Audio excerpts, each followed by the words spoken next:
रात्रि और जड़ता कोई सत्ता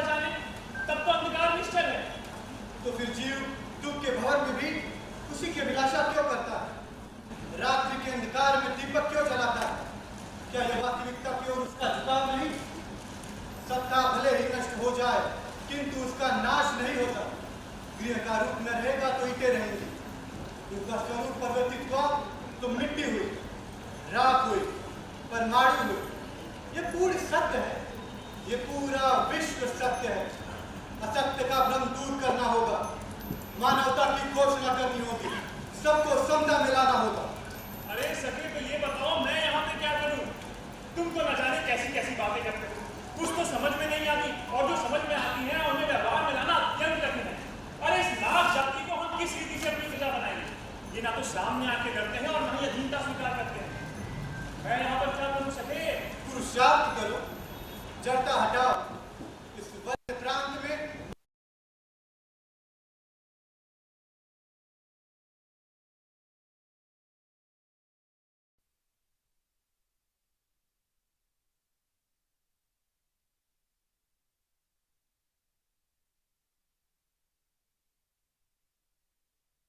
तब तो तुम्हारे जैसे सैकड़ों अर्जुन इस खांडोवन का उद्धार न कर सकेंगे।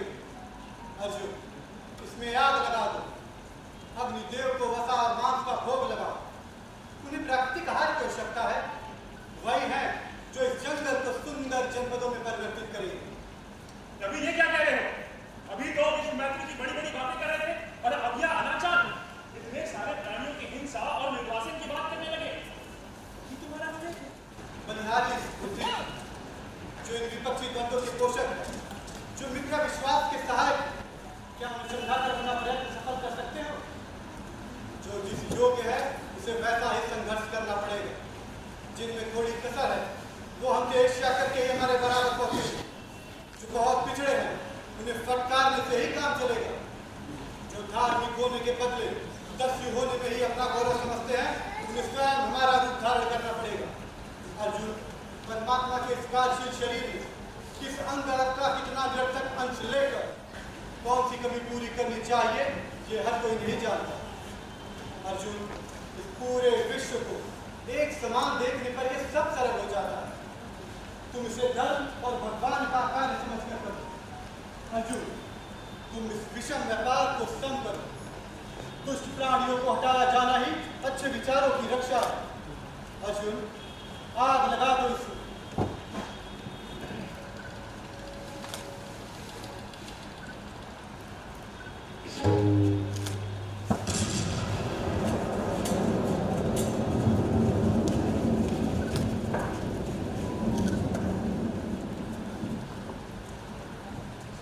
देखा यात्री, देखा इनका ये बनावटी परोपकार।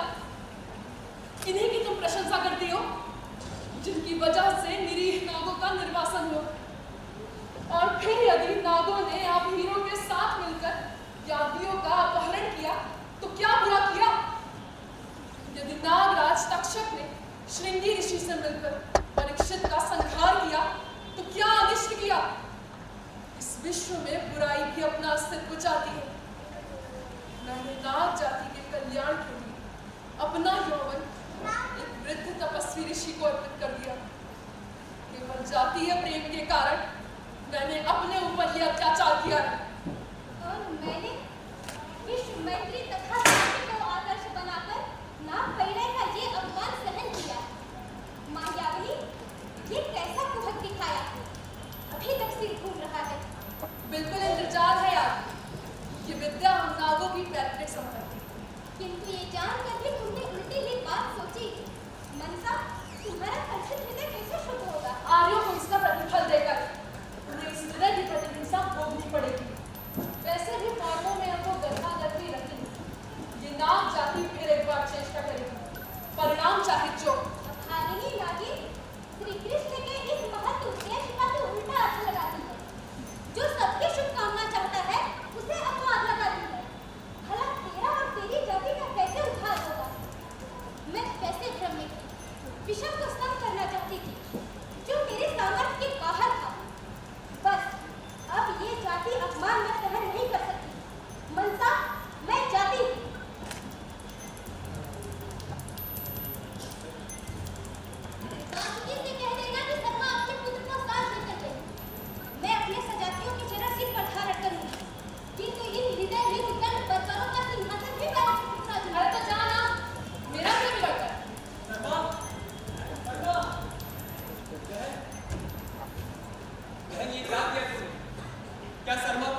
जाओ जाओ, मनाओ ना उसे। साहस नहीं होता है।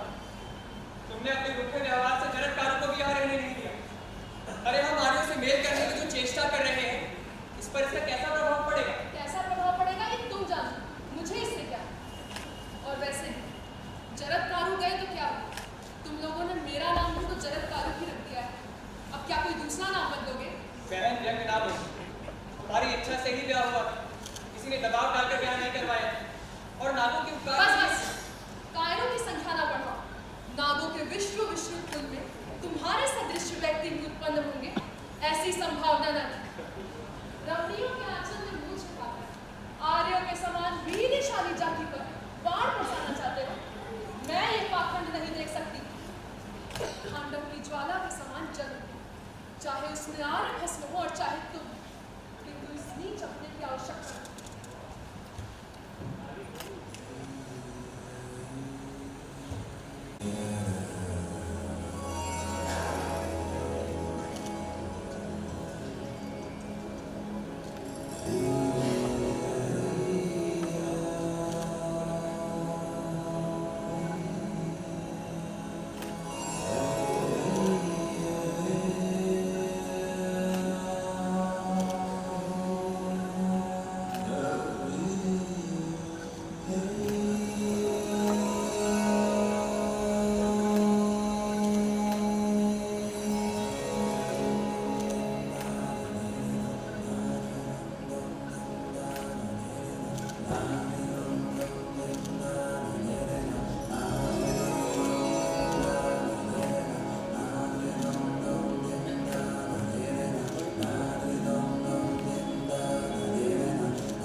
क्या करूं? मेरा भी अध्ययन तो कभी का समाप्त हो चुका है, किंतु गुरुदेव की आज्ञा है कि जब तक हम ना आवे तुम घर मत जाना। इसीलिए मुझे ठहरना ही पड़ेगा। ओह, सायकाल भी समीप है और अभी तो अग्निशाला की परिचर्या का कार्य भी करना है और भी बहुत सारे काम हैं। अच्छा तो चलो, नहीं तो गुरु पत्नी आने तक बातें सुनाने आने को प्रणाम करता हूँ। मैं यहाँ फूल चुनने आया था, थोड़ा विलंब हो गया और अभी तो अग्निशाला का कार्य भी करना है। सायकाल भी समीप है, इसलिए मैं शीघ्रता कर रहा था। व्यर्थ में इतनी शीघ्रता क्यों? और भी तो छात्र हैं, कोई भी कह देगा बस तुमको तो। किंतु गुरुदेव की आज्ञा है, मुझे पर ये सारा भार है, नहीं तो वे अप्रसन्न होंगे। उन्हें मैं समझा लूंगी, तुम्हें इतनी चिंता क्यों है? और फिर जो लोग दूसरों की परवाह नहीं करते, उनके लिए दूसरे अपने से क्यों आ रहे हैं? क्या कहा? ये बात तो मेरी समझ में नहीं आई। तुम्हें तो ऐसी शिक्षा ही नहीं मिली, फिर भला क्यों समझने लगे? जैसा आप समझे, गुरुदेव तो कह रहे थे कि अब के आने पर तुम्हें छुट्टी दे देंगे और तुम्हारा अध्ययन भी तो कभी का समाप्त हो चुका है। तुम तो कुछ भी नहीं समझते। किंतु मैं दार्शनिक प्रतिज्ञा अपने सहपाठियों से भी विशेष शीघ्र समझता था और गुरुजी की भी यही धारणा है। अच्छा तो बताओ, ये फूल तुम क्यों चुनते हो? मुझे भले लगते हैं। तब तो तुम मानते हो जिसे जो भला लगे उसका वे स्वायत्त करे। क्यों? ठहरिए, इसमें कोई आपत्ति तो नहीं। इसमें तो चोर डाकू भी कह सकता है कि मुझे अमोघ वस्तु प्रिय, इसीलिए मैं उसे लेता हूँ। मेरा ये कथन है कि फल प्राकृति के खुदाता का दान है, पवन उसे सौरभ लेता है। स्वयं जो भगवान का स्वामी है वह भी इसमें असमर्थ है। पवन उसे सौरभ कहाँ से लाकर किसे किसे देता है, इसका कोई ठिकाना नहीं।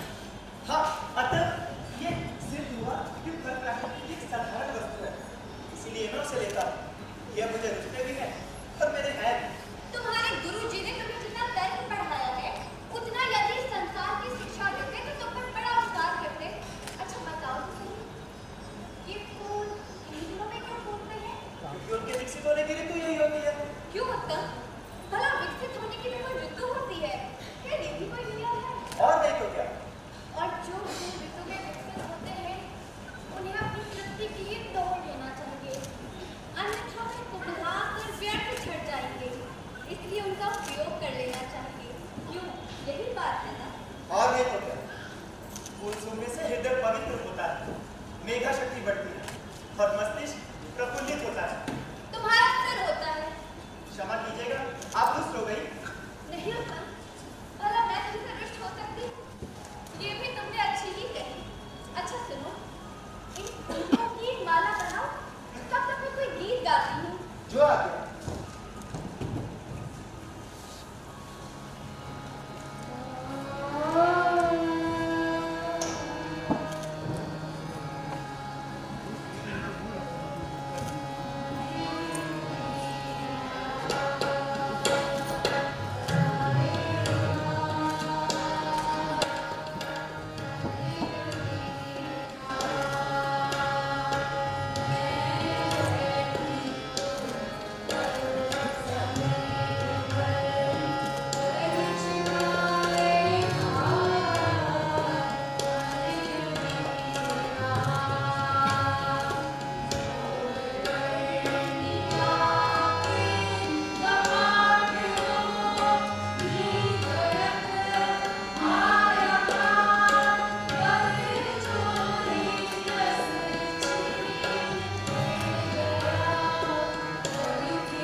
तुम्हारी माला? अरे वाह, आप गा चुकी और इधर मेरी माला भी बिल्कुल तैयार है। देखिए। हाँ जी, तुम तो इस विद्या में सिद्धहस्त हो। सुनो, इसे मुझे पहना तो दो। नहीं, मेरे बालों में लगा दो, मुझे तो लगेगा नहीं। ये तो मुझे भी नहीं आता। अरे, मैं बताती हूँ तुम्हें।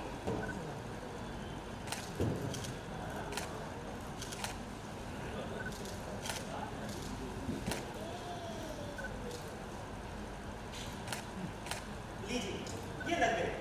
अब ये नहीं गिरेगी। ये न जाने आपका शरीर इतना दाग क्यों रहा है? मूर्ख, क्षमा कीजिएगा, मैं जाता हूँ। जिससे आप संयम की ही शिक्षा इतनी मिलनी थी, उसे ये हाड़ मांस के मनुष्य का शरीर क्यों मिला? इससे अच्छा तो उसे छाया का ही शरीर मिलता। आर्य, गुरुदेव आ गए। पुत्र, जो कुछ भी बैठकर से कहा है अपने गुरुजी को मत बताना, ठीक है? आप क्या कहती हैं मुझे कुछ समझ में नहीं आता। चलिए, लीजिए, गुरुदेव इधर ही आ रहे हैं। आर्यपुत्र, आप आ गए। आपने बड़ा विलंब किया। इतने दिनों के लिए मुझे अकेले छोड़ के जाना आपकी बहुत बड़ी भूल है। मैं है तो तुम्हारे पास हो गया था। क्या उसने भी साथ नहीं दिया? कौन? उत्तम? अरे वो तो अपने घर जाने के लिए उत्सुक है। वो अब यहाँ से शीघ्र ही चला जाना चाहता है। मुझे उसकी भी बहुत चिंता थी। मैं ठीक समय पे आ पहुंचा। अब ना तुम्हें मेरी भूल दिखाई पड़ेगी और ना तुम को घर जाने के लिए घबराहट ही हो। बस सुल्तान जी गुरुदेव। तुम पर मैं अंतःकरण से पसंद। तुम्हारे शरीर ने विद्या को और भी अलंकृत कर दिया। अब तुम घर जा सकते हो। यद्यपि मुझे इंद्रप्रस्थ जाना पड़ेगा, परंतु मैं उसका कोई न कोई प्रबंध कर लूंगा। जब विजय का अभिषेक होने वाला है, वो तक्षशिला विजय करके आया है, किंतु काश्यप उसके विरुद्ध। किंतु गुरुदेव, कश्यप तो जन्मजय का पुरोहित है ना, फिर मैं इसके विरुद्ध क्यों है? राजकुल का विशेषासन जमा प्राय वो विरोधी बन जाया करता है और अधिक दक्षिणा पाने पर प्रसन्न हो जाता है, किंतु राजकुल भी उससे आंतरिक प्रवेश रखता है। अच्छा तो गुरुदेव, गुरु दक्षिणा के बारे में क्या क्या होती है? मैं तुमसे इसी तरह पसंद। दक्षिणा की कोई आवश्यकता है। किंतु गुरुदेव, दक्षिणा दिए बगैर विद्या सफल नहीं होती। कृपया कुछ तो आज्ञा कीजिए। अच्छा, तो तुम अपनी इस तदृश पत्नी से ही पूछ लेते। आर्य, क्या आज्ञा है? यदि मुझसे पूछते हो तो रानी के बड़ी कुंडल ले आओ। उन्हें पहनने की मेरी बड़ी अभिलाषा है। गुरुदेव, ऐसा ही होगा। मैं कल जाऊंगा महाराज जन्मजय के बाद। प्रणाम।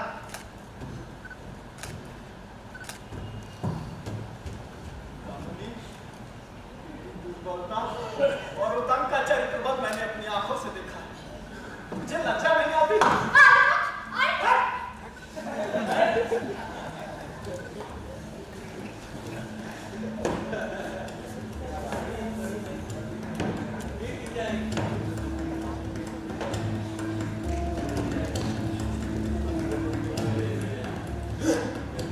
आर्य, फिर भी कोई सीमा होनी चाहिए।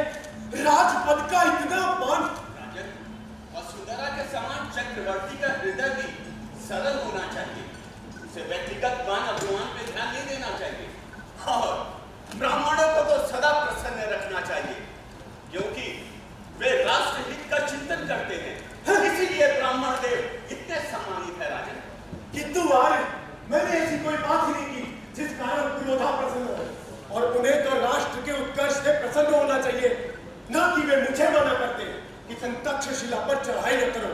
हो सकता है इसमें उन्होंने आपका कुछ हित सोचा हो। संभव है कि उनकी समझ की भूल हो, या आप ठीक से नहीं समझ पा रहे हो। नहीं यार, नहीं। अभी मैं उस विदेश को प्रोजेक्ट लिए चला रहा हूँ।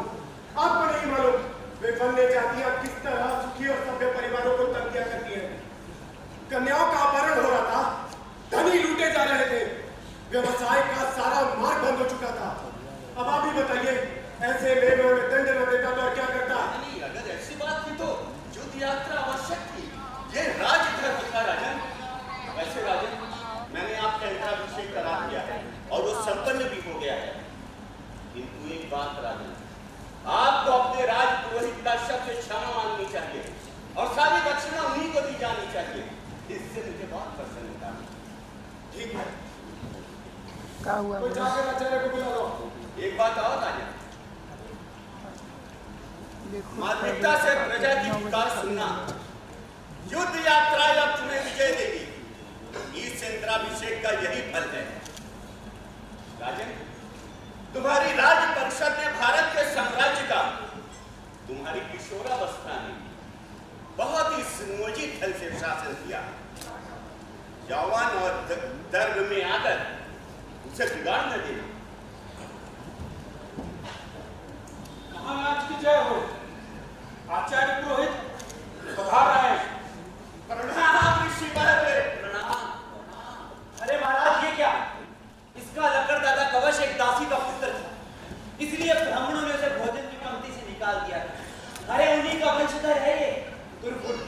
अरे ये क्या जाने कि अभिषेक किसे कहते हैं? इस दासी पुत्र वंशधर के किए अभिषेक से आप सम्राट हुए।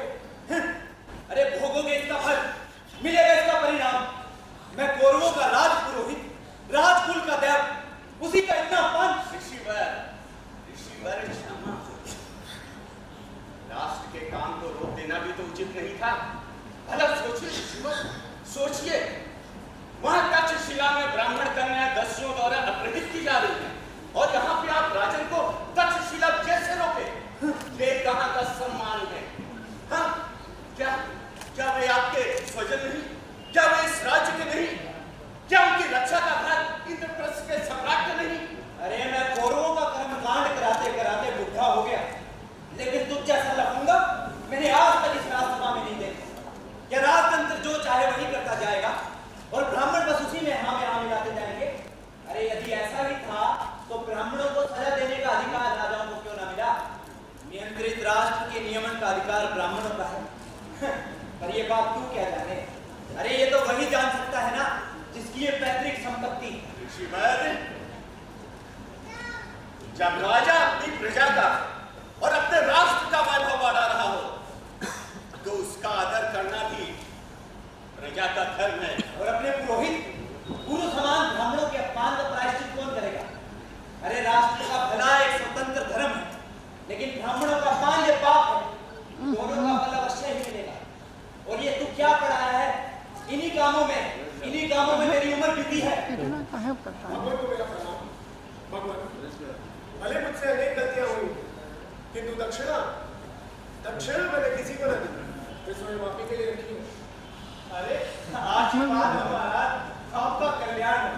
अरे हो भी क्यों ना, है तो आपने कौरव कुल के। तो क्यों महान? मुझे कुछ नहीं मिलेगा। हाँ? मैंने आपके यजमान के सारे कृत्य कराए। अब तू भी लेगा? बढ़ाया। ये जो अशुद्ध कार्य तूने कराया है, इसका प्रायश्चित करना पड़ेगा। अरे उसमें जो खर्चा आएगा कौन देगा? तू देगा। तो ठीक है, मैं चला जाता हूँ। हाँ चला जा। राजा फिराक, तुमको प्रणाम कीजिए, वे जाना चाहते हैं। तो ठीक है ऋषिवर, मैं जा रहा हूँ।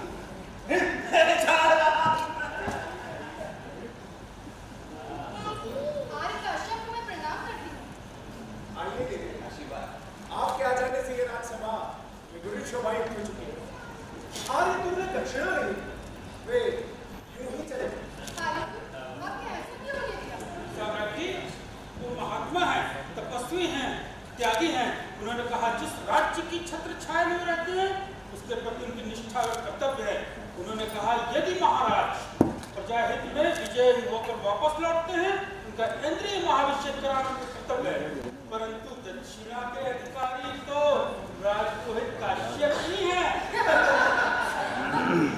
अरे यह बात तो उसने बिल्कुल पद्धति के अनुसार की। किंतु आर्यकर्ता, आपको तो उन्हें संतुष्ट करना चाहिए था, आप ही को दे देते।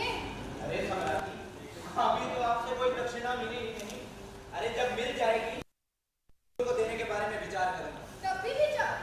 हाँ। जय हो देव, एक ब्रह्मचारी मिलने की इच्छा से आए हैं। राजा धीराज की जय। ब्रह्मचारी को मेरा प्रणाम। कहिए किस कारण से आना हुआ? राजा धीराज, मैं आर्यवेद का अंतर्वासी हूँ। मेरी शिक्षा अभी ही समाप्त हुई है, किंतु अभी तक कोई गुरु दक्षिणा नहीं दे पाया, इसीलिए आपके पास में प्रार्थी होकर आया। अरे कुछ बोलो भी किस लिए आए? जैसा गुरु है वैसे ही तुम हो। न बोलने का ढंग है न शिष्टाचार। क्या तुम्हारा और मेरे उपाध्याय को कटुआ देने पर मेरे गुरु भक्ति की परीक्षा लेना चाहते हैं या मुझे अपना शिष्टाचार सिखाना चाहते हैं? ब्रह्मचारी मुझे क्षमा करिए। आप आर्यवेद के गुरुकुल से आए हैं ना? मैंने भी वही शिक्षा पाई। आर्य सब तो है। सब कुशल है राजन। गुरुकुल ठीक तरह तो चल रहा है, कोई कमी तो नहीं है, पर वो महावृक्ष वैसा ही हरा भरा है। अरे महाराज, अभी तो कुछ ही वर्ष हुए। अग्निहोत्र के लिए इनके गुरु ने फिर से पानी ग्रहण किया। क्या आर्य कश्यप सच कहते हैं? सच है राजा धीराज। उन्हें अपनी गुरु पत्नी के लिए महादेवी के कानों में मणिकुंडल चाहिए। मुझसे यही गुरु दक्षिणा मांगी गई है। मणिकुंडल पर तो मेरा कोई अधिकार नहीं, क्योंकि ये मैं महादेवी को विजयों बाहर में भेजता हूँ। अरे तपोवन के गुरुकुल में मणिकुंडल पहनकर तुम्हारी गुरुपत्नी क्या करेंगी? ये भी कोई शिष्टाचार हुआ कि पुरोहित होकर राज धर्म में बाधा डाले, एक दानशील राजा के मन में द्वेष उत्पन्न करे? महादेवी, मैं आपसे प्रार्थना करता हूँ, मुझे मणिकुंडल देकर मुझे इस गुरु ऋण से मुक्त कराएं।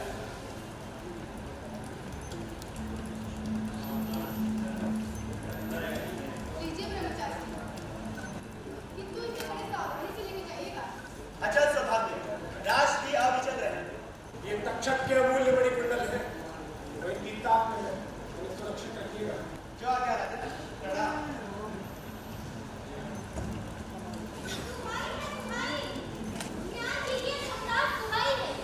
क्या हुआ? किस बात का नहीं चाहती? मेरे पुत्र को आपके भाइयों ने अकारण पीटा है। वह कुतूहल से यज्ञशाला में चला गया था और वे लोग कहते हैं कि उसने घी का पात्र जूठा कर दिया। अरे अवश्य ही वह चोरी से घी खाने घुसा होगा। आर्यपुत्र, न्याय कीजिए। नारी अपने अश्रु में एक एक बूंद की बलियां लिए रहती है। स्त्री, तुम्हारा नाम क्या है और किस कार्य से आई? मैं यात्री हूँ। मैंने अपनी इच्छा से नाम निर्णय किया था, किंतु उनकी कुटिलता ना सह सकी। कारण ये कि वे लोग दिन रात आर्यों से अपना प्रतिशोध लेने की बातें करते हैं। ये मुझसे सहन ना हो सका, इसलिए मैं उनका राज्य छोड़कर चली आई। जी, आर्य लड़का होकर भी ना चाहते कि पुरुष से विवाह किया, तभी तो ये लांछन भोगनी पड़ती है। सम्राट जी, मैं तो एक मनुष्य जाति देखती हूँ, न दस्यु न आर्य, न्याय के सर्वत्र पूजा चाहती हूँ, चाहे वह राज मंदिर में हो या दरिद्र कुटीर में। दस्यु महिला के लिए कोई आर्य न्यायाधिकरण में प्रवेश नहीं करेगा। सम्राट, क्या मानवता का धर्म भी सबके लिए भिन्न भिन्न है? क्या आर्यों के लिए अपराध भी धर्म हो जाएगा? चुप! पतिता स्त्रियों पर श्रेष्ठ और पवित्र आर्यों पर लांछन लगाने का कोई अधिकार नहीं। और पतिता पर अत्याचार करने का आर्यों को अधिकार है। राजा धीराज, अधिकार का मत नापान कीजिए, न्याय कीजिए। असभ्य में निष्ठता का उनके साथ तो वैसा ही व्यवहार होना चाहिए। जा शर्मा, तुमको लज्जित होना चाहिए। इतनी क्रीड़ा, ऐश्वर्य का इतना घमंड, प्रभुता और अधिकार का इतना अपव्यय, मनुष्यता इसे सहन नहीं करेगी। सम्राट सावधान। अरे जा चली जा, बकबक करती है। सत्या, मैं जाती हूँ, किंतु स्मरण रखना, पीड़िता की मर्द व्यथा कृत्या होकर राजकुल पर अपनी करार छाया डालेगी, और उस समय तुम्हारे जैसे लोलुपनाथ पुरोहित भी उससे राजकुल की रक्षा न कर सकेंगे।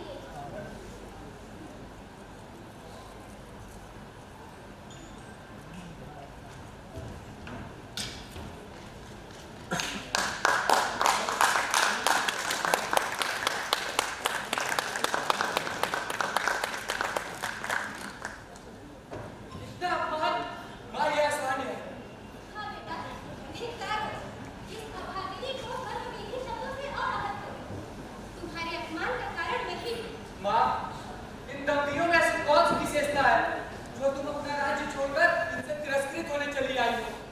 अपना अपना ही है। दारिद्र्य की विकट ताड़ना से एक टुकड़े के लिए दूसरों की ठोकर सहना। बस करो बेटा। नहीं माँ, बड़ी भूख लग रही है। पेट की ज्वाला ही है जो कभी नहीं बुझती। उसे सब लोग अनुभव नहीं कर सकते। जो उत्तम पदार्थ की थाली पैर से ठुकरा देते हैं, जिन्हें अरुचि की ढकार सदा आती रहती है, वो इसे क्या जानेंगे? माँ, ऐसे के लिए ही ऐसा कर्म हो जाता है जिन्हें लोग अपराध कहते हैं। क्षमा करो लाल, मैं इन्हें अपना संबंधी समझकर इनका आश्रय लेने के लिए चली आई थी।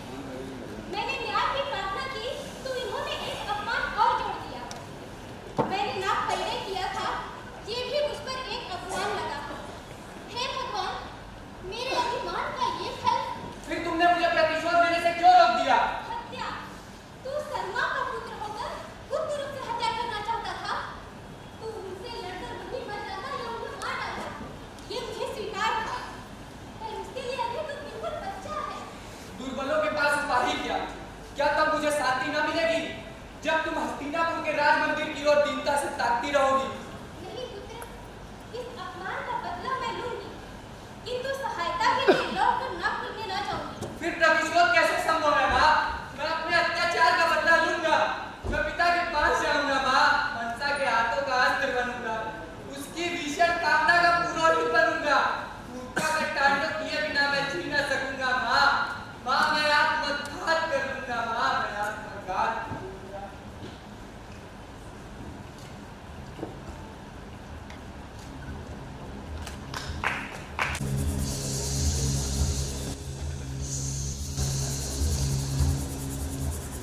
ये शत्रुओं को सिंहासन पर बैठे साम्राज्य का खेल खेलते देख रहा और स्वयं दस्यु के समान अपनी ही धरती पर पैर रखते हुए कांप रहा हूँ। प्रलय की ज्वाला इस छाती में धधक उठती है। प्रतिदिन से तू बलि चाहती है तो मैं दूंगा। छल, प्रवंचना, कपट, अत्याचार सभी तेरे सहायक होंगे। हाहाकार, क्रंदन, पीड़ा तेरी सहेलियां बनेंगी। रक्त रंजित हाथों से तेरा अभिषेक होगा। ठहरो देवी, ठहरो। नाथ, क्या हो रहा है? किस पर को? प्रियवासिनी, तुम आ गए? कहो, वो काश्यप ब्राह्मण आएगा कि नहीं? प्रभु, वो तो गहरी दक्षिणा पाकर राजकुल से फिर संतुष्ट हो गया है। किंतु उसे एक बात का बड़ा खेद है। वो रानी के मणिकुंडल दूसरे ब्राह्मण को मिलना सहन नहीं कर सकता। इसी से आशा है कि वो आपके पास फिर आएगा। शर्माती अत्यंत अपमानित की गई है। उसे अपने कर्मी का फल मिल रहा है। वो भी नागपुर में लौट आवे। मणिकुंडल?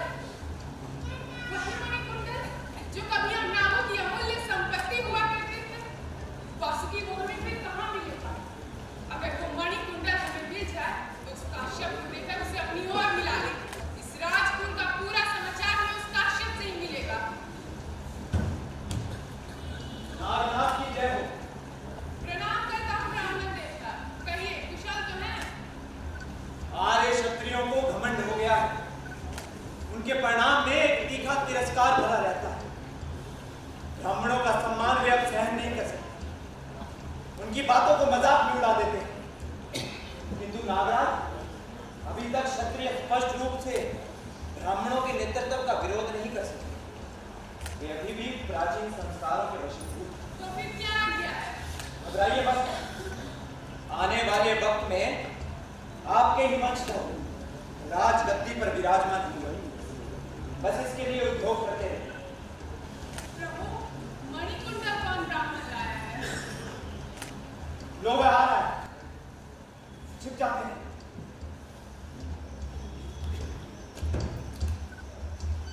ब्रह्मचारी, नमस्कार करता हूँ।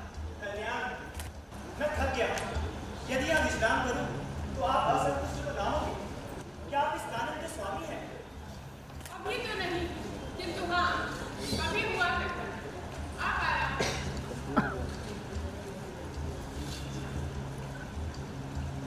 क्यों काश्यप? इसने मणिकुंडल कहाँ रखा?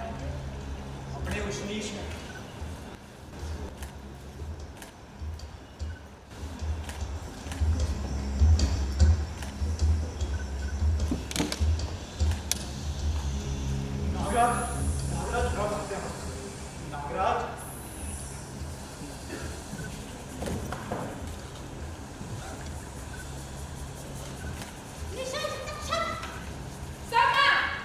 तुझे इस विश्वासघात का प्रतिफल मिलेगा। परिणाम भोगने के लिए प्रस्तुत हो जा। आज यह छुरी पहले तेरा ही रक्तपान करेगी। पामर, तुझे लज्जा नहीं आती? एक सोए हुए व्यक्ति को मार डालना चाहता है और अब एक नारी की हत्या करना चाहता है। अरे, तुझ में भी नागराज तक्षक को ललकारने का साहस है। देखो तो अपने आप को या इस पापिनी शर्मा को कैसे बचाता है। नहीं नागराज, क्षमा करें, ये मेरी स्त्री है। वासुकी, तुम विद्रोह करने वाली को दंड से बचाते हो। दीदी नागनाथ, ये मेरी स्त्री है। शर्मा और उत्तम मुक्त है, वो जहाँ चाहे जा सकते हैं। नागराज, आप मेरे पति हैं, किंतु आपका मार्ग भिन्न है और मेरा भिन्न। फिर भी मेरा अनुरोध है कि जब भी अवसर मिले, इसी तरह मनुष्यता को व्यवहार में लाइएगा। क्या पति होने के कारण मेरा तुम पर कोई अधिकार नहीं? मैं तुम्हें अब नहीं जाने दूंगा। आपको और सब अधिकार है, पर मेरी सहज स्वतंत्रता अपहरण करने का नहीं। इसका अर्थ?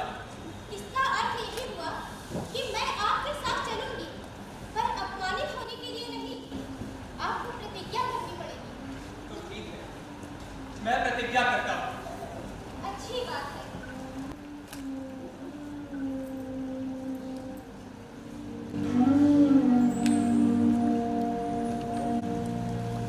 मेरी कामना के लक्ष्य उत्तम, तुम तो अभी तक नहीं आए। पुण्य के बहाने मैंने तुम्हें बुलाया। एक बार तो तुम्हारी परीक्षा और करूंगी। आर्य को प्रणाम करता। उत्तम, तुम आ गए। हाँ देवी, ये मणिकुंडल भी प्रस्तुत है। ये मुझे पहना दो ना। क्षमा कीजिए देवी, मुझे पहनाना नहीं आता। तो मुझे छूने से हिचकते क्यों हो? देवी, मुझे गुरु ऋण से मुक्त करें। मैं जाऊँ? अब चले ही जाओगे। सुनो, आज मैं भी तुमसे चुप रहिए देवी, चुप रहिए। यदि ईश्वर का डर ना हो तो संसार से तो डरो। पृथ्वी के गर्भ में असंख्य ज्वालामुखी है। कदाचित उनका विस्फोट ऐसे ही अवसरों पर हुआ होगा। आप मेरी गुरु पत्नी हैं, मेरी माता तुल्य है। मुझे क्षमा करें, मैं जाता हूँ। उत्तम, उत्तम, जितना अभिमान।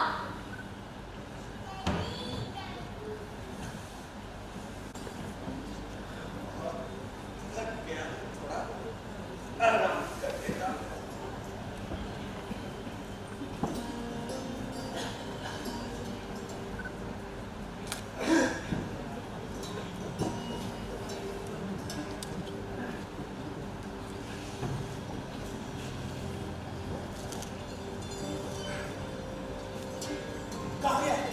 अभी तो नहीं था। जय गुरुदेव, मृग अभी इधर नहीं आया, उधर ही गया होगा। अगर तुम बता सकते हो कि सो गया होगा?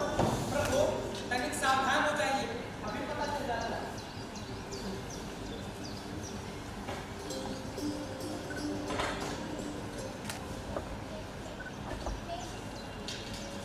अजी देखो, बहुत शोर में छिपा हुआ था जानवर था। वे ऐसी जगह नहीं छुपते। चुप रहो, निकल जाएगा।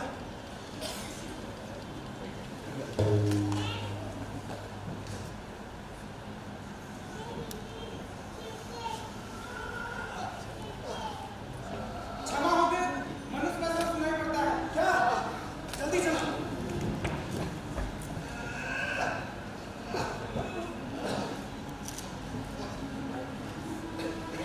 हाय रे भाग्य, अरे दिल मिल गया खेत में हृदय को बहलाने और हो गया ब्रह्म हत्या का महापातक। तपोनिधि, ये पाप कैसे क्षमा होगा? राजन, तुम्हारा रक्त का सम्राट मेरे को अदृश्य की लिपि ही सब कुछ कराती है। अनचुन नहीं बसता। मैं याजावर वंश का चमत्कार हूँ। मेरा पुत्र तुम्हारी समस्त ज्वालाओं को शांत कर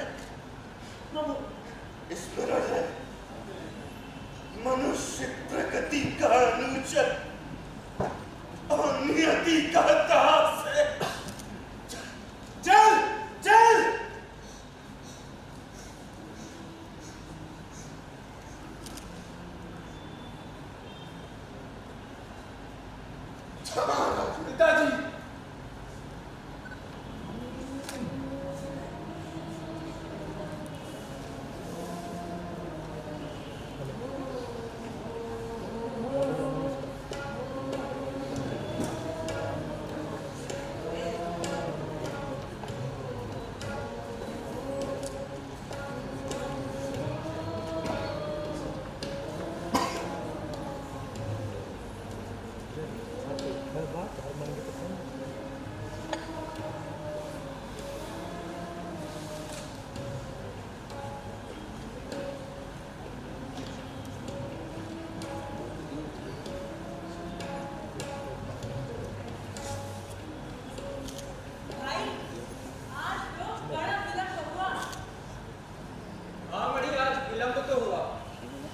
वैसे हम लोगों ने अपना पाठ भी समाप्त कर लिया है और पूजा के लिए फूल भी रखे। चलो आओ इस झरने पर बैठकर थोड़ा विश्राम लें। हाँ, चलो। पिताजी को देखे बहुत दिन हुए। जी चाहता है एक बार जाकर के दर्शन कर लूं और माँ की गोद में सर रख कर रहूं। अगली भला रोने की भी कोई कामना है? हाँ भाई, तुम लोगों के तो बड़े बड़े मनोरथ, बड़ी बड़ी अभिलाषा होती है, किंतु हम लोगों के कोमल हृदय में एक करुणामय और झंडा होता है। संसार को उसी सुंदर भाव में डुबा दो, उसी का रंग चढ़ा दो, यही मेरी परम कामना है। किंतु कभी कभी मुझे चिंता होती है कि ऐसे कोमल हृदय पर ये हार मास का आवरण क्यों है, जो गर्भ से हमेशा फूला रहता है और हृदय को हृदय से मिलने नहीं देता। बहन, तुम न जाने कैसी और कहाँ की बातें करती हो। इन सब बातों का वर्तमान जीवन से कोई संबंध भी है? वह इसी लोक की बातें हैं। मुझसे तो मानो कोई कहता हो कि माँ शून्य में विश्व इसलिए बना, उसका यही उद्देश्य था कि वो निर्मल धारा की तरह नील वनराजी के बीच युतिका की छाया में बह चले और उनकी मृदु विचि से सुरभित पवन को परमाणु आकाश को परिपूर्ण करे। क्या तुम कोई स्वप्न सुना रही हो? भाई, ये स्वप्न नहीं है, ये भविष्य की कल्पना भी नहीं है। जब संध्या को अपने शाम अंग पर तपन की रेशमियों का पीला अंग रंग लगाए देखती हूँ और फिर उस बसंत की किसी कोकिल को गाते और जाते देखती हूँ, तब हृदय में एक भाव उत्पन्न होता है जो सभी मेरी समझ में नहीं आता। किंतु फिर भी जैसे कोई मुझसे कहता हो कि सुदूरवर्ती शून्य क्षितिज के प्रत्येक से उस कोकिल का कोई संबंध हो। ये सब क्या है? इन सब बातों का कोई मतलब भी है या बस ऐसे ही? और इन मांसपिंडों में इतना आकर्षण है और कहीं कहीं ठीक इसके विपरीत, जिसको प्रेम कहते हैं, जिसको स्नेह कहते हैं, जिसको वात्सल्य कहते हैं, वो उसके पीछे पीछे चुंबक की भांति दौड़ा चला जाता है, जहां से उसका कोई संबंध ही नहीं, और जहां से उसका उद्भव वहां से तो उसका कोई संबंध नहीं। मैं समझ गई। क्या वो बात मुझे नहीं खटकती? माँ को तुमसे कोई स्नेह नहीं, किंतु भाई हमारी अयोग्यता का, हमारे अपराध का दंड देकर लोग हमें और भी दूर कर देते हैं। क्योंकि हम कोई नहीं, वो तो हमसे साधारण मनुष्य का तो व्यवहार कर सकते हैं, किंतु जिनसे हमारी घनिष्ठता है, जिनसे हमारा कोई संबंध, वही हमसे घृणा करता है, द्वेष को अपने हृदय में गोपनीय रतन के समान छिपाए रहता है। भाई, इससे कहती हूँ कि माँ की गोद में सर रख कर रोने को जी चाहता है। मैं स्त्री हूँ, प्रकट में रो सकूंगी, किंतु तुम लोग बड़े अभागे हो। तुम लोगों को रोने का भी अधिकार नहीं। रोगे तो तुम्हारे पुरुषत्व पर धक्का लगेगा। तुम रोना चाहते हो, किंतु रो नहीं सकते। ये बड़ा भारी कष्ट है। तुम्हारे पिता नहीं है, उनकी हत्या हो गई और माँ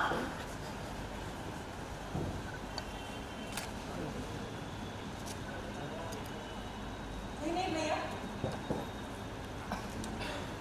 मुझे क्षमा कर दो, ये मेरा अपराध, मैंने तुम्हें रुला दिया। नहीं मणि, तुम्हारी कोई भूल नहीं, मेरी ही भूल। रोना और हंसना, यही तो मानवीय सभ्यता के आधार। क्या तुम अभी रुकोगी? हाँ भाई,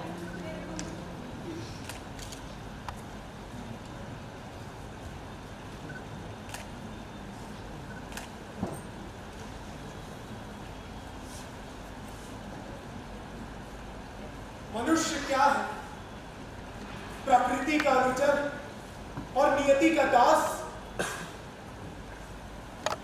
अथवा उसकी क्रीड़ा का उपकरण? फिर क्यों वो अपने आप को कुछ समझता है? आज इस आश्रम के महर्षि से इस बात का रहस्य जानूंगा। अरे निश्चित भरते देवमाला सी कन्या को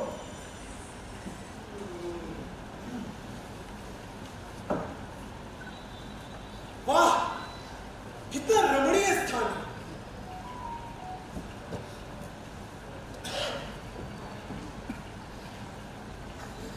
अरे निर्जन होते देवमाला से आपको मैं ना करना, क्या अतिथि चाहते हैं? शुभे, क्या यहाँ सा स्थान है? अरे समीप ही में महर्षि चैतन्य का आश्रम है।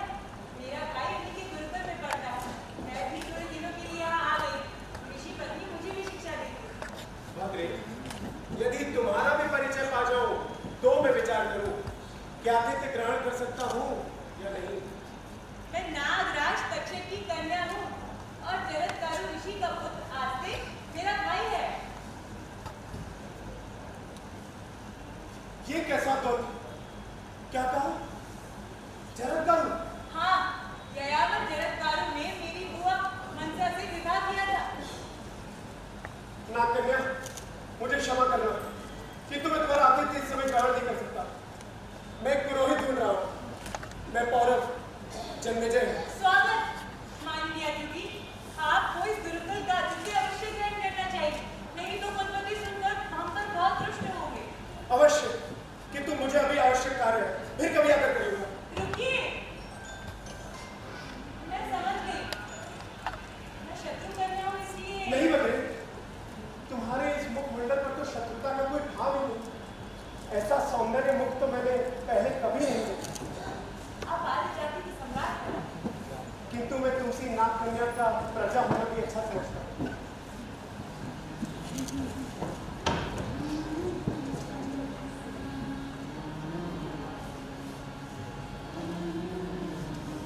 ऐसी उदारता व्यंजक मूर्ति, ऐसा तजोमय मुखमंडल, ये तो शत्रुता करने की वस्तु नहीं। मैं भी भ्रम में, मैं जिसका सुंदर व्यवहार देखती हूँ उसी से मेरा स्नेह हो जाता है। नहीं नहीं, ये मेरी उस वैश्य मैत्री शर्मा याज्ञिक की शिक्षा का पद है।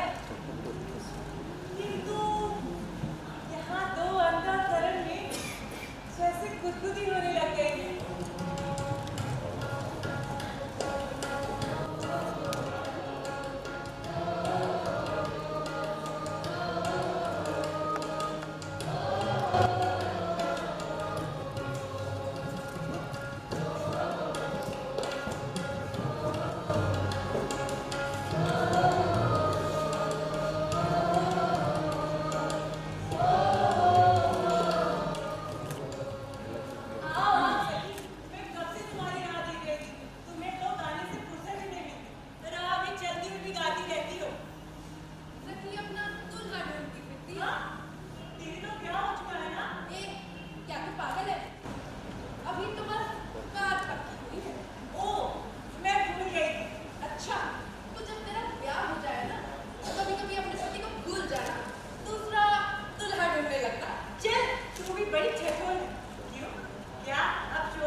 मिले। संसार में ऐसे बहुत से लोग हैं जो जाना तो चाहते हैं, परंतु कहाँ इनका उन्हें कुछ भी पता नहीं। पर क्या आप बता सकते हैं? लो, बड़े विचित्र स्त्री मिली है। क्या ये कोई मायाविनी है या सचमुच की भूली भटकी? आप कुछ बोलते क्यों नहीं? मुझे अधिक बात करने का अभ्यास नहीं। मैं यही नहीं जानता कि आप कौन हैं, कैसे और क्या बताओ।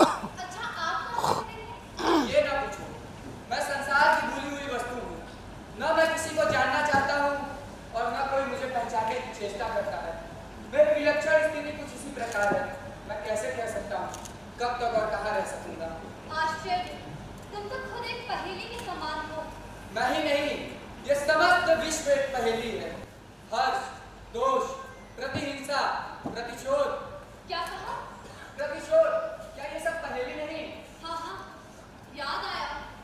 मुझे प्रतिशोध लेना है। किससे? क्या तुम उसे लेकर रख सकोगी? वो जहाँ रहेंगे तड़पाया करेंगे, जलाया करेंगे, डंक मारा करेंगे। उसे लेकर तुम रख न सकोगी। और देवी, जिसे लेकर तुम रख न सको उसे धारण नहीं करना चाहिए। क्या तुम्हें भी किसी से प्रतिशोध लेना है? वाह, तब तो मैं और तुम एक ही पद के पतित हुए। क्षमा करो, मैं उस पद पर बहुत ठोकरें खा चुका हूँ। अब उस पर चलने का साहस नहीं, बल नहीं। तुम्हारा मार्ग और है, मेरा बल। तब मुझे ही वहां पहुंचा दो। कहाँ? तक्षक के पास। वहाँ? मैं नहीं जा सकता। और तुम दुर्बल रमणी हो, लौट जाओ। दुस्साहस न करो। नहीं नहीं, मेरा जाना वहां आवश्यक है। मेरे शत्रु का एक वही तो शत्रु है। सुनो, मेरे ऊपर उपकार कर दो, मुझे वहां पहुंचा दो। मैं? नहीं।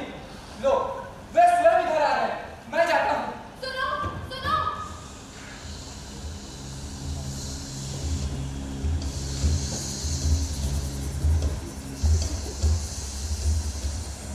सुंदरी, इस भीषण पद में इस बेहद स्थान में तुम क्यों आई हो? क्या आप तक्षक हैं? हाँ, मैं ही नागराज तक्षक हूँ। मुझे प्रतिशोध लेना है। प्रतिशोध? किंतु किससे? उत्तम से, जिससे आप मणिकुंडल लेना चाहते थे। मणिकुंडल? तुम कौन हो?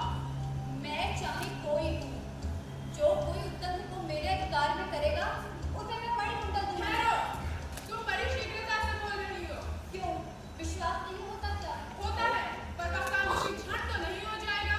चेष्टा करो, अन्यथा तुम इस योग्य न रहोगे कि उसे पकड़ ही सको। क्यों? वो तुमसे बदला लेने के लिए राजा जन्मेजय के यहाँ गया है। बहुत शीघ्र तुम उसके कुचक्र में पड़ोगे। इसका प्रमाण? स्मरण रखना कि नागराज तक्षक से खेलना सहज है। जानती हूँ, तभी तो कह रही हूँ। ठीक है, तुम मेरे यहाँ चलो, मैं इसका शीघ्र प्रबंध करूंगा। किंतु तुम डरती तो नहीं हो? नहीं डरती, चलो।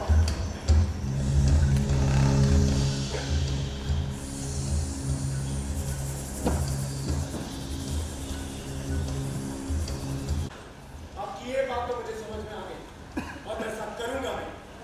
किंतु यह कुचक्र और भीषण रूप धारण कर रहा है। मैं सब जानता हूँ और सुन भी चुका हूँ कि कुछ दुर्बुद्धियों ने यागी सर्वा, तक्षक तथा आपके पुरोहित कश्यप के साथ मिलकर षड्यंत्र रचा है। किंतु आप मुझसे भयभीत होने की आवश्यकता नहीं। भगवान, ये बात तो ठीक है, किंतु मुझसे ब्रह्म हत्या हो गई है, जिससे मैं और भी खिन्न हूँ।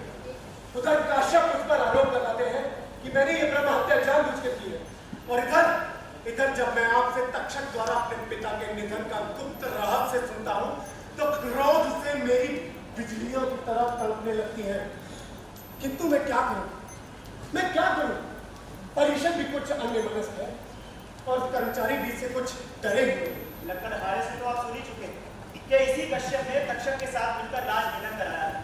और यही लोलुप कश्यप अपनी कुमंत्रणाओं में लुप्त हो तो क्या आश्चर्य राजन? होगा, किंतु मैं क्या करूं? सम्राट को किंकरवे में विमूढ़ होना शोभा नहीं देता। मनोबल संकलित कीजिए, संबद्ध हाथों में दंड ग्रहण कीजिए। दुराचारी कोई क्यों ना हो, दंड से मुक्त ना रहे। सम्राट, किंतु मनुष्य प्रकृति का अनुचर और नियति का दास होता है। क्या वो कर्म करने में स्वतंत्र भी है?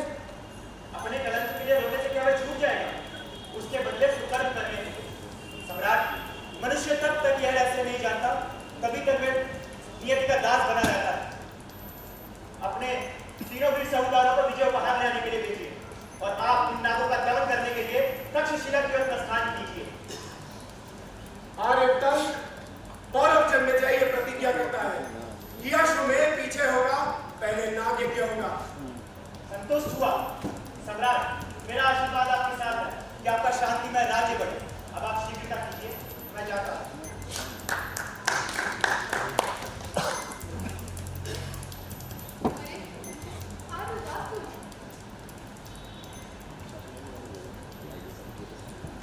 जब देखो तब वही चिंता कर रहा हूँ। क्यों चिंता मन है? किस समस्या में पड़े? ये साम्राज्य भी अब एक बोझ हो गया है देवी। तब फिर क्यों नहीं किसी दूसरे की चिंता करते? यदि ऐसा हो सकता तो कब तक कर दिया होता।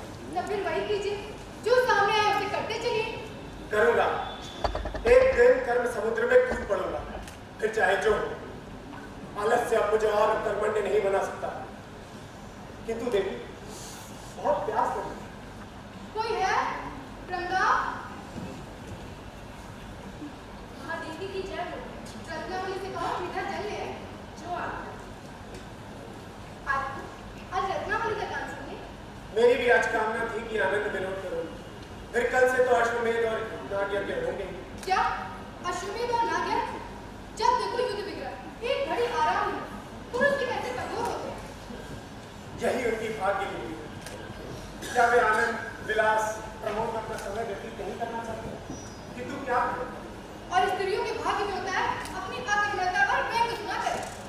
प्रिय, स्नेह में इतनी रुखाई क्यों?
अच्छा तुम एक काम करो, तुम अत्यंत क्रोधित हो जाओ, मैं तुम्हें पकड़ूंगा, बड़ा आनंद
मुझे इसमें भी कोई संदेह है? नहीं आर्चबिशप, इसमें क्या संदेह है? आप और भी ऐसे उत्तम कार्य करें, किंतु आपके सर्वोच्च होने में कौन संदेह कर सकता है? शर्मा, क्या तुम भी ऐसा कहती हो? अपनी ही अवस्था पर विचार करते जो हमें राजतंत्र न्याय का ऐसा उदाहरण दिखा सकता है, क्या वह बदलने योग्य नहीं? फिर भी एक दस जन को उसका स्थानापन्न बनाना बुद्धिमत्ता नहीं है। धर्म का ढोंग करके एक निर्दोष आर्य सम्राट को अपने चंगुल में फंसाकर उसके पति होने की व्यवस्था देना क्या उचित है? सो भी यही तक नहीं, उसके कुल घर को आर्य पद से इस प्रकार वंचित कर देने की कुमंत्रणा कहाँ तक अच्छी हो? स्वेच्छाचारिणी, जो खुद अन्यायों की दासी हो चुकी है, जो अपनी मर्यादा बिल्कुल खो चुकी है, क्या वह भी अब ब्राह्मणों के कर्तव्यों की आलोचना करेगी? तुमने मुझे राजसभा में अपमानित किया था। आज फिर वही बात, ब्राह्मण सहन की भी सीमा होती है। नागराज, उसकी हत्या कर दो, वरना ये हमारा भांडा फोड़ देगी।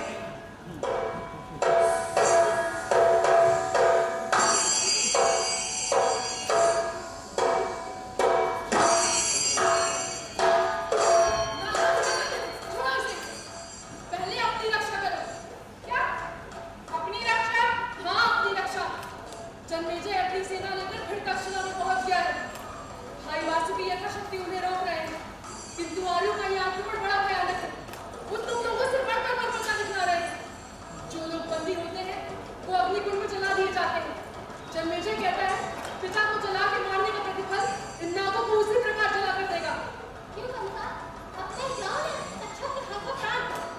जाति प्राणों की भिक्षा नहीं चाहिए। शर्मा, यदि हो सके तो इस विपत्ति के समय नागों की कुछ सहायता करो।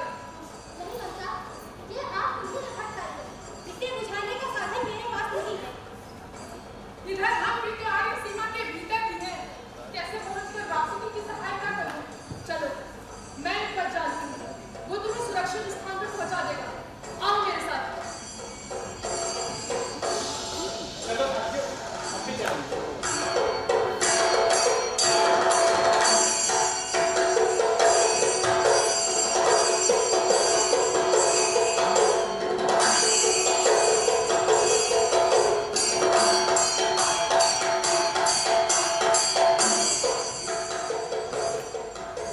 वीरों, तुमने आर्यों के प्रचंड भूजदंड का प्रताप दिखला दिया।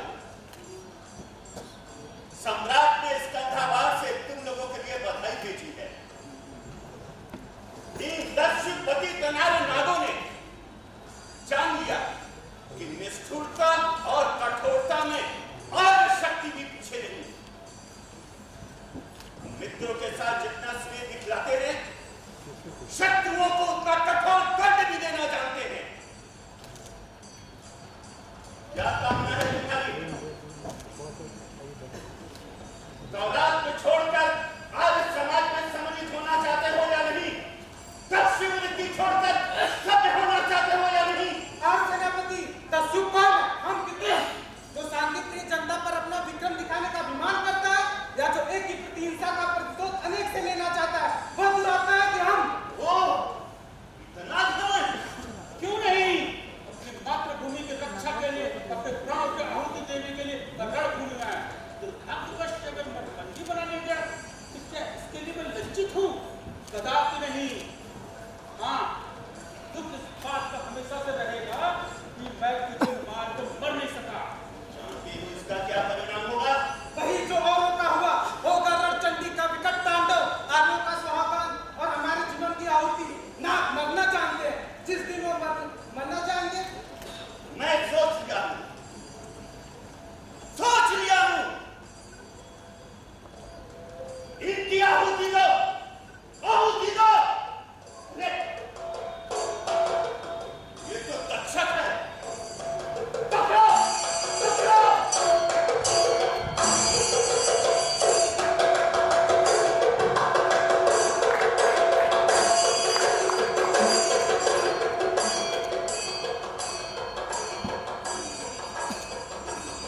महर्षि को मेरा प्रणाम। आयुष्मान भव। आज मुझे बड़ा आश्चर्य वत्स, किस बात का? यही कि भगवान बादरायण के रहते हुए भी ऐसा भीषण कांड क्यों कर हुआ, और इस गृह युद्ध में देवव्रत के सदृश महानुभाव क्यों सम्मिलित हुए? आयुष्मान, तुम्हारे पितामहों ने मुझसे पूछकर कोई कार्य नहीं किया था, और ना बिना उनसे पूछे मैं ही कुछ कह नहीं गया, क्योंकि यह नियति थी। दंभ और अहंकार से पूर्ण मनुष्य अदृश्य शक्ति का कीड़ा कंदुक है। अंध नियति कर्तव्य मद से मत मनुष्यों की कर्म शक्ति को अपना अनुचरी बनाकर कार्य कराती है। जन्मजय भगवान, इन सबका क्या तात्पर्य है? परमात्म शक्ति सदा उत्थान का पतन और पतन का उत्थान कराती है। स्वयं प्रकृति की नियामिका कृत्रिम स्वार्थ सिद्धि में रुकावट उत्पन्न करती है। जन्मजय ऐसे कार्य कोई जानबूझकर नहीं करता, और न ही प्रत्यक्ष में इसका कोई बहुत बड़ा कारण ही दिखाई पड़ता। फिर तो मनुष्य का कोई दोष ही नहीं, वो निष्पाप है। किसी एक तत्व के किसी शूद्र अंश को लेकर उसकी विवेचना करने से इसका निपटारा नहीं होगा।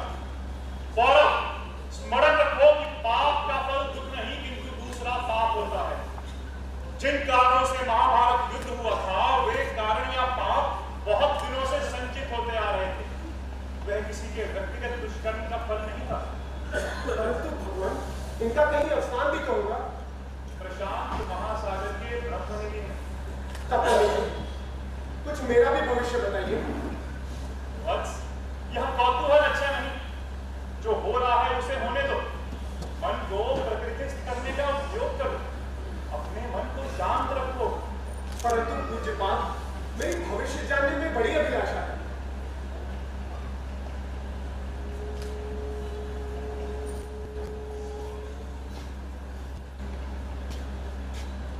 जन्मजय, तुम्हारा भविष्य बहुत ही रहस्यपूर्ण है। तुम्हारा जन्म श्री कृष्ण के आरंभ किए हुए एक कार्य की इति करने के लिए हुआ। गोपाल, तुमने इसे बहुत दिनों के लिए स्थगित कर रखा था। भगवान, पहेली न बनाइए। नियति, जन्मजय केवल नियति। तुमने जो अश्वमेध करने का दृढ़ संकल्प किया है, उसमें जरूर कुछ ना कुछ विघ्न होगा।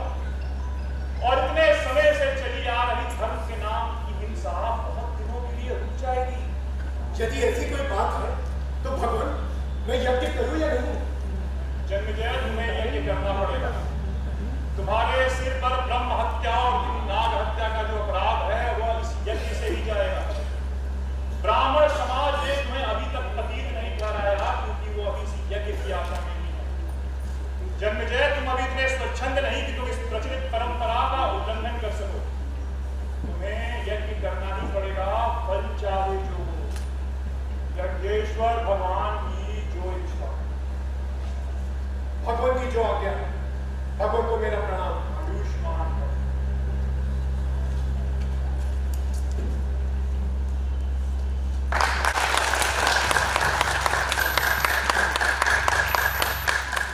पृथ्वी का यह मनोहर उद्यान रक्त रंजित होगा। भगवान, क्या तुम भी बलि से प्रसन्न होते हो? यह तो बड़ा संकट है, मन हिचकता है। पर व्यवस्था तो यही कहती है, धर्म की आज्ञा और ब्राह्मणों का निर्णय, बिना यज्ञ का छुटकारा नहीं।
कल्याण।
अगर तू ये जानती क्या यही कि तेरे पिता को वो आग में जलाने के लिए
फिर चाहे मैं ही तोड़कर क्यों ना भाग जाए।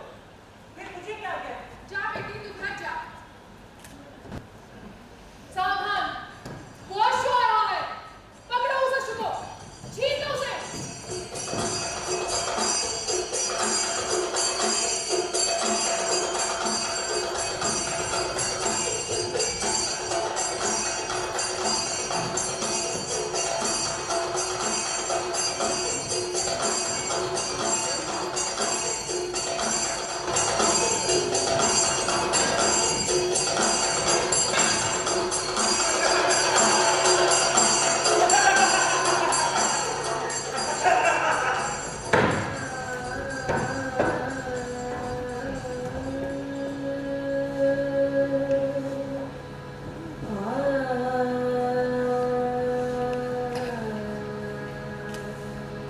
शहर में इतना रक्तपात। कौन? मणिमाला? आप देखो, तुम्हारी उत्तेजना ने क्या कर दिखलाया। देखो, सचमुच ही बड़ा भयानक दृश्य है। इसे देखकर मेरा भी हृदय कांप उठा है। नहीं हुआ? तुम ना कांपो। वज्र कठोर चरणों से इन शवों पर रंगचंडी का तांडव नृत्य करो। हाँ, विकट पुकार भरो। बस बेटी, अधिक नहीं। ये मेरी भूल, किंतु मुझे समझ आ गया है, यदि स्त्रियां अपने इंगित की आहुति ना दें, तो इस विश्व में क्रूरता की अग्नि प्रज्वलित ही नहीं हो सकती। क्षमा कर बेटी, तू देवी है। चलो